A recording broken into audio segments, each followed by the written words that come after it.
नमस्कार दोस्तों, आप सबका हमारे चैनल कथा संग्रह पर बहुत बहुत स्वागत है। आज की कहानी का नाम है बासी रोटी। आज जब टिफिन की घंटी बजी तो तेजस जल्दी से खाने के लिए अपनी टिफिन बॉक्स निकाल क्लास से निकल से इतनी जोर से भूख लगी थी कि हाथ धोना भी भूल गया था। तेजस 6 वर्ष का एक बड़ा प्यार सा बच्चा था। उसके पिता कोई प्राइवेट काम करते थे। उसने इसी वर्ष स्कूल में दाखिला लिया था। उसने गुड़ और रोटी खाना शुरू किया।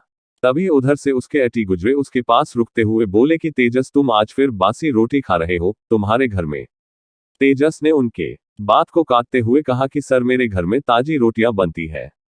जब मैं अपनी नई माँ को कहता हूँ कि नई माँ मुझे ताजी रोटियां ही खाने दो ना, तब वो मुझे पुचकारते हुए कहती हैं कि बेटा, बास रोटी खाने से दिमाग तेज होता है, तुम बासी रोटी ही खाओ। जब वह मेरे छोटे भाई को ताजी रखाने को देती है तो मेरा भी मन होता है कि मैं भी ताजी रोटियां खाऊं। तब नई माँ मुझे यह कहती है कि तेजस बेटा, तुम्हारा छोटा भाई अभी नासमझ है, इसलिए उसे ताजी रोटियां खाने दो। पर तुम तो अभी स्कूल जाते हो, बड़े हो गए हो, इसीलिए सर मैं बासी रोटो खाता हूँ।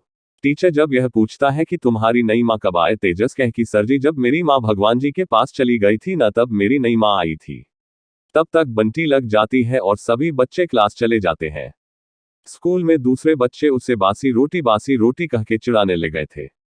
आज जब वह स्कूल आया तो टिफिन के वक्त वह फिर बासी रोटी और गुड़ खा रहा था।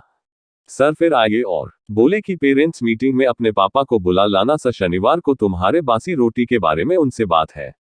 तेजस रोटी का एक टुकड़ा गुड़ से सटाते हुए मुंह में रखता है तथा चबाते हुए कहता है, जानते हैं सर, तुझे अपनी माँ से मिलने भगवान जी के पास जाना है, इसीलिए मैं बासी रोटी खाता हूँ।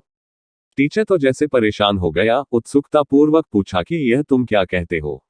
रोटी को चबाकर वह निगलते हुए कहता है, हाँ सर, बासी रोटी खाने से लोग भगवान जी के पास जल्दी जाते हैं। आपको अपनी माँ पे मिलने भगवान जी के पास जाना है तो आप भी बास तो खाइए। वैसे तो मुझे बासी रोटी पसंद नहीं है, पर मेरी नई माँ कहती है कि बासी रोटी खाता रहे एक दिन माँ के पास पहुंच जाएगा। मुझे अपनी माँ के पास जाना है न सर जी, इसीलिए अपनी नई माँ की बात मानकर बासी रोटियां खा लेता हूँ। इतना कुछ सुनकर टीचर की आंखों में पानी आ गया था। आंसू पोंछते हुए उसने कहा कि कल अपने पापाजी को स्कूल जरूर भेज देना। तेजस ने पूछा कि आप क्यों हो रहे हैं, कहीं आपको भी अपनी माँ की याद तो नहीं आ रही। आए को टे बासी रोटी खाना शुरू कर दीजिए, अपनी माँ के पास पहुंच जाइएगा। तब तक घंटी बज चुकी थी, सभी बच्चे क्लास जा रहे थे। आज तेजस स्कूल नहीं गया था क्योंकि उसके पिता घर पर नहीं थे, वे कहीं बाहर गए थे। उसकी माँ बरामदे में बर्तन धो रही थी। जब उसने तेजस से पूछा कि तुम आज स्कूल क्यों नहीं जा रहे हो, तो उसने कहा कि स्कूल में सभी बच्चों जे बासी रोटी कह के चिढ़ाते हैं। उसकी नई कुछ कहती उसके लिए वह बोल गया कि माँ, मैं कई दिनों से बासी रोटी खा रहा हूँ, भगवान जी मुझे अपने पास कब लाएंगे माँ से मिलने के लिए। तेजस की माँ भले उसकी सौतेली माँ थी, पर वह सबसे पहले एक औरत थी, एक बच्चे की माँ थी। आज तेजस की बात उसे भीतर तक भेद गई थी। उसके भीतर की सुप्त माँ जाग गई थी। वह झटके में उठी और जूठे हाथों से उसे अपने गोद में उठाए और उसे ना चूमना प्रारंभ की कि आज तक उसके भीतर बैठी सो माँ एस्टर ने उसे चूमने से रोक रखा था, उसे पूरा कर रही हो। आज उसके भीतर की सौतेली माँ मर चुकी थी। दोनों वह आंखों से आंसू बह रहे थे। एक के आंखों में मां मिल जाने की खुशी की आंसू थे तथा दूसरे की आंखों में पश्चाताप की। इस आंसू ने नई मां के हृदय की सारी कालिख धो दिए थे। तेजस नई मां की आंखों से बहते हुए अश्क को पोते हुए कहता है, नई मां, भगवान ने मेरी मां को भेज दिया, तू सच कहती थी किसी रोटी खाने से मुझे मां मिल जाएगी।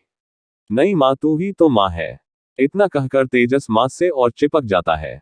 वर्षों के बाद उसे मां की गोद व प्यार जो मिला था।